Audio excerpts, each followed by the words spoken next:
Le lait conventionnel, pourquoi je dis qu'il faut s'intéresser aujourd'hui aux fondamentaux du marché?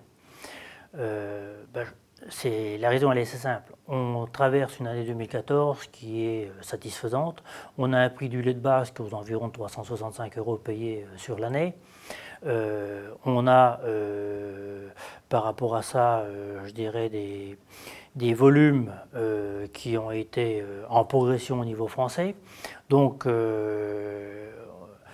quelque chose de satisfaisant. Mais déjà, s'annonce un certain nombre d'ombres pour l'année 2015 et je ne voudrais pas que les producteurs français qui ont connu une dynamique depuis juin 2013 cassent celle-ci par un moindre prix qui s'annonce sur 2015. Les raisons en sont simples, c'est que je pense que le marché laitier est durablement porteur, avec une croissance de plus de 2% annuel sur un plan mondial, avec des bassins de production qui vont continuer à importer, entre autres, la Chine et la Russie, et même sur un effet dépressionnaire suite à l'embargo russe, mais aussi à une tempérance des importations chinoises. Ils reviendront quelque part sur le marché, et à la veille de quotas, il faut que la France puisse être actrice de ce marché et produire le potentiel dont elle dispose, car on sait que c'est quasiment un des plus grands potentiels en Europe.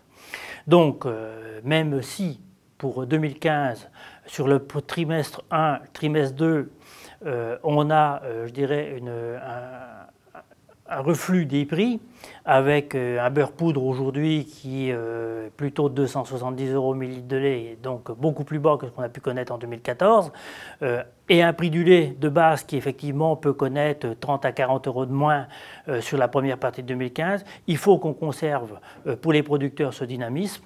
Il faut se rappeler qu'en contrepartie, on a un indice IPANPA qui est en reflux consécutif au prix des céréales et probablement du soja, et qu'on a aussi des bons stocks fourragers, et qu'il faut gérer de façon son activité laitière à moyen terme, et non pas le faire uniquement selon les soubresauts conjoncturels. Voilà le message que je veux passer. Je crois que la filière en est consciente. J'ose espérer que par sa sagesse, elle puisse faire un amorti des prix sur 2015 et qu'on ne passe pas d'une année au zénith avec une année trop sombre pour permettre cette dynamique-là à la sortie des quotas.